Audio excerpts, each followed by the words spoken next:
جنوبی ہند کی سابق ریاست میسور کے حکمران سلطان فتح علی ٹیپو معروف ٹیپو سلطان کے انتقال کے 222 سال بعد بھی ان کی شخصیت کے متعلق یہ سوالات اٹھ رہے ہیں کہ آیا وہ مذہبی ہم آہنگی کے طرفدار تھے یا کٹر متعصب۔ بھارت میں مسلمانوں کی اکثریت کو ٹیپو سلطان سے بظاہر مسلمان صوم و صلات کے پابند حکمران اور مثالی جنگجو ہونے کی وجہ سے بہت لگاؤ ہے، یہاں تک کہ بھارت میں کئی مسجدیں ان کے نام سے منسوب ہیں۔ ٹیپو سلطان شاید تقسیم سے قبل ہندوستان کی تاریخ کے واحد ایسے حکمران گزرے ہیں جن کے لیے مسلمان کی ایک اچھی خاصی تعداد حضرت، شہید اور رحمت اللہ علیہ جیسی اسلامی اصطلاحات کا استعمال کرتی آئی ہے۔ معتدل یا اعتدال پسند ہندوؤں کا کہنا ہے کہ ٹیپو سلطان انگریزوں کے خلاف ہندوستان کی جنگ آزادی کے اولین مجاہد ہیں، جنہوں نے انگریزوں کی بالادستی کو ماننے سے انکار کیا اور ان کا مردانہ وار مقابلہ کیا۔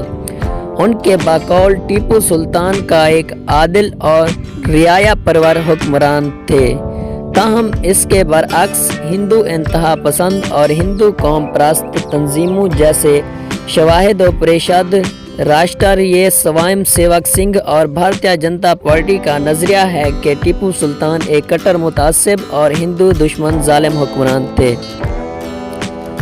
2015 میں ریاست کرناٹک یعنی میسور میں سردار میاں کی قیادت والی کانگریس حکومت نے ہر سال 10 نومبر کو حضرت ٹیپو سلطان جینتی یعنی جنم دن نامی تہوار کو سرکاری طور پر منانے کا اعلان کیا تھا، حالانکہ ٹیپو سلطان کا یوم پیدائش 20 نومبر ہے۔ تاہم 2018 تک جب یہ جینتی تقریبات منائی گئیں، بی جے پی اور دیگر ہم خیال ہندو تنظیموں نے احتجاجی مظاہرے کیے۔ 2015 میں ان تقریبات کے دوران پرتشدد جھڑپوں میں کم از کم 2 افراد مارے گئے۔ 2019 میں بی ایس یدروپا کی قیادت والی بی جے پی حکومت نے کرناٹک میں ٹیپو جینتی کی سالانہ تقریبات کی منسوخی کا اعلان کیا۔ نیز اسی حکومت نے 2020 میں 7ویں جماعت کی سوشل سائنس کی کتاب سے ٹیپو سلطان کی زندگی سے متعلق باب کو حذف کرنے کا فرمان جاری کیا۔ 2015 میں جنوبی بھارت کے سپر سٹار رجنی کانت نے اعلان کیا کہ وہ ٹیپو سلطان کی زندگی پر بننے والی film tiger of Mysore Tipu Sultan میں سلطان کا کردار ادا کریں گے، لیکن بی جے پی اور دیگر ہندو تنظیم توازنوں نے احتجاج کے بعد انہوں نے اپنا فیصلہ بدل دیا۔ 1980 کی دہائی کے اواخر میں جب بالی ووڈ کے اداکار و فلم ساز سنجے خان نے بھگوان ایس گڈوانی کی best seller novel the sword of Tipu Sultan پر مبنی ٹی وی ڈرامہ بنایا، تب بھی ہندو انتہا پسندوں نے احتجاج کیا تھا اور اداکاروں سے کہا تھا کہ وہ اس میں کام نہ کریں۔ 2020 کی دہائی کے اوائل میں بھارتی حکومت نے کرناٹک کے شہر سری رنگا پٹنہ میں ٹیپو سلطان کے نام سے ایک مرکزی یونیورسٹی قائم کرنے کی تجویز پیش کی، لیکن بی جے پی اور دیگر ہم خیال جماعتوں کی مخالفت کے بعد یہ تجویز عملی شکل اختیار نہ کر سکی۔ کیا ٹیپو سلطان متعصب اور ظالم حکمران تھے؟ بھارت کے مسلمان اور متعدد ہندو مورخین کا کہنا ہے کہ انتہا پسند اور قوم پرست ہندو تنظیمیں ایسٹ انڈیا کمپنی کے تاریخ دانوں کے جھوٹے پروپیگنڈے کی بنیاد پر ٹیپو سلطان کو کٹر متعصب اور ظالم حکمران قرار دے رہی ہے۔ ایسٹ انڈیا کمپنی کے افسر ولیم کرک پیٹرک نے اپنی کتاب select letters of Tipu Sultan میں ریاست میسور کے حکمران ٹیپو سلطان کو ایک عدم روادار اور غضبناک یا بے انتہا متشدد قرار دیا۔ سقوط سرنگا پٹم کے بعد ولیم کرک پیٹرک کو ٹیپو سلطان کے کاغذات کا معائنہ اور ترجمہ کرنے کی ذمہ داری سونپی گئی تھی۔ اس نے ٹیپو سلطان کے خطوط اور دوسری تمام تحریروں کو جمع کر کے اپنی متذکرہ کتاب سال 1811 میں انگلستان میں طبع کرائی۔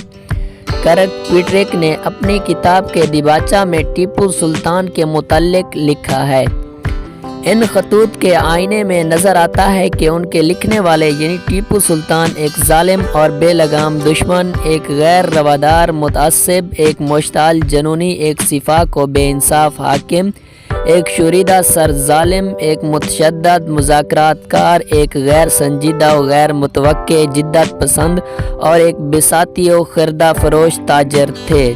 ایسٹ انڈیا کمپنی کے ایک اور افسر و تاریخ دان کرنل مارک ویلکس نے اپنی کتاب historical sketches of the south of India میں ٹیپو سلطان کو ایک کٹر متعصب قرار دیا ہے، جنہوں نے ان کے مطابق جبراً لوگوں کو مسلمان بنایا، اجتماعی ختنہ کروایا، مندروں کو ڈھایا اور ان کی جائیدادیں ضبط کیں۔ ڈاکٹر شیخ مستان بنگلور یونیورسٹی کے شعبہ تاریخ میں بحیثیت پروفیسر تعینات ہیں۔ وہ ٹیپو سلطان کی شخصیت اور طرز حکومت پر کئی مقالے لکھ چکے ہیں۔ انہوں نے بی انڈیپینڈنٹ اردو سے گفتگو میں کہا: جن مورخین نے ٹیپو سلطان کو متعصب اور ظالم حکمران کے طور پر پیش کیا ہے، ان کا تعلق ایسٹ انڈیا کمپنی سے تھا۔ فرانس بکنن ہیملٹن کو بھی ٹیپو سلطان کی موت کے بعد موصوف کی شخصیت اور طرز حکومت کو منفی انداز میں پیش کرنے کے مقصد سے میسور بھیجا گیا تھا، لیکن بکنن نے ایسٹ انڈیا کمپنی کی توقعات کے برعکس سلطان کی تعریف کی ہے۔ ان کو چھوڑ کر نو آبادیاتی فکر رکھنے والے باقی تمام مورخین نے ٹیپو سلطان کو ویلن کے طور پر پیش کیا ہے۔ ہم ایک مثالی حکمران سے محض اس وجہ سے بیر نہیں رکھ سکتے کہ انگریز مورخین نے انہیں متعصب اور ظالم حکمران قرار دیا ہے۔ ہمیں اپنی آئیڈیالوجی کو ایک طرف رکھ کر تحقیق کرنی چاہیے۔ ٹیپو سلطان کی پالیسیاں اور پروگرام ہمارے سامنے ہیں۔ وہ ایک رعایا پرور حکمران تھے۔ وہ انگریزوں کو ہندوستان سے باہر نکالنا چاہتے تھے۔ ٹیپو سلطان پر زبردستی مذہب تبدیل کرانے اور مندروں کو ڈھانے کے الزامات کے متعلق ڈاکٹر مستان کہتے ہیں: وہ 18ویں صدی کے حکمران تھے۔ ہم تب کے سیاسی منظرنامے کا آج کی صورتحال سے موازنہ نہیں کر سکتے۔ یہ سچ ہے کہ انہوں نے کرگ میں بعض سخت اقدامات اٹھائے۔ اس کی وجہ یہ تھی کہ وہاں کے لوگ بار بار بغاوت کے مرتکب ہو رہے تھے اور وہ دشمن کی حمایت کرتے تھے۔ ٹیپو سلطان کے یہ اقدامات محض سیاسی تھے، ان کا مذہب کے ساتھ کوئی لینا دینا نہیں تھا۔ ان کے کئی وزراء اور افسر ہندو تھے۔ ان کے محل کے بالکل نزدیک سری رنگناتھ مندر ہے، جس کی گھنٹیاں انہیں ہر روز یہاں تک نماز کے دوران بھی سنائی دیتی تھی۔ انہوں نے کبھی اعتراض نہیں کیا۔ وہ مندروں اور مٹھوں کو بڑے پیمانے پر عطیات دیتے تھے۔ اس سے ثابت ہوتا ہے کہ وہ متعصب نہیں تھے۔ آج کی تاریخ میں ٹیپو سلطان کو محض ووٹوں اور اقتدار کے لیے متعصب قرار دیا جاتا ہے۔